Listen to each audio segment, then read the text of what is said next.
Welcome to the deep dive. You sent us this really powerful stack of source material this time. It traces an incredible life journey. Yeah, it really does. We're looking at Hoa, who went through, well, the absolute chaos after the fall of Saigon. Right. And not just survived, but somehow transformed that experience into, well, undeniable success later on. Exactly.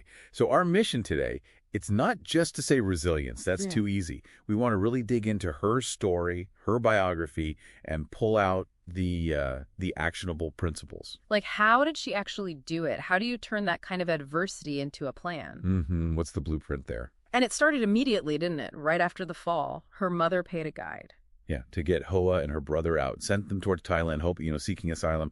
The end goal was always the U.S. Always the U.S., but that first step. Wow. Oh, yeah. The sources call the first leg 30 days of pure hell. Just reading it was intense. Traveling by foot through the Cambodian jungle. And the dangers were constant. You're talking wildlife, which is bad enough, but also the very real threat of capture by the Khmer Rouge. Yeah.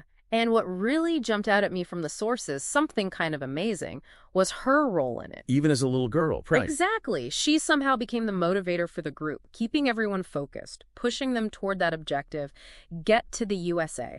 It wasn't just passively getting through it. It was, like you said, motivated survival. She was driving it. Which really connects to her whole philosophy later on, doesn't it? Because that ordeal wasn't even the end of the immediate hardship. Not even close.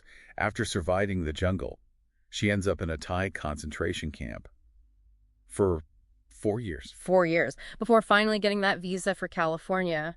You have to wonder, did that break her spirit, or did it just harden that philosophy she already had? Well, according to the interview material we have, it seems like it solidified it. Yeah. The key takeaway, what she talked about, was this idea of process commitment, not quick wins. Process commitment. Okay. Her thing was, basically, once you start something, you commit.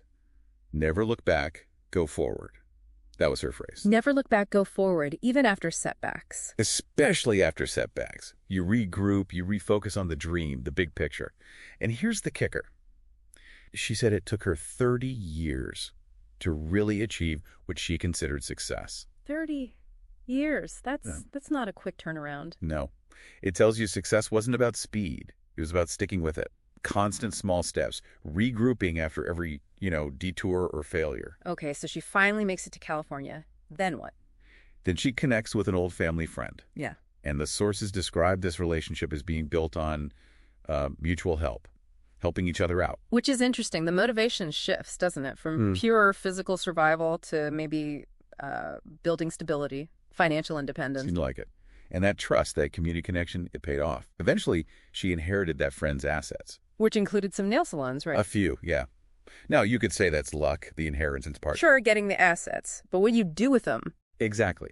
That's where her philosophy clicks back in. Mm-hmm. The inheritance was the platform, maybe. Yeah. But turning it into major success, that was her applying that same go forward, never look back mindset. So taking those initial businesses and really scaling them up, professionalizing them. Right. Applying that 30-year mindset to business.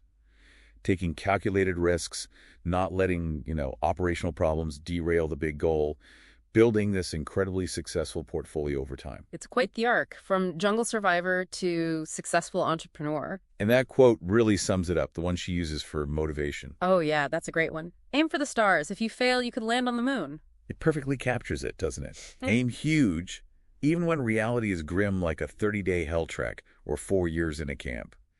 Aiming for the stars means landing on the moon is still pretty amazing. It suggests that maybe the sheer scale of the dream is part of what pulls you through the failure. I think so. Persistence over decades. That seems to be the secret sauce here. So, okay, let's bring this back to you, the listener. Think about it. How often do we give up on something big? After the first setback, maybe the second. It's easy to get discouraged. Yeah. But what if we adopted this 30-year journey mindset? What if we saw failure not as an end, but just, a point where you regroup, a step on the path, even if it's sideways for a bit? How might that change how you even define failure or how you react to it? Something to think about.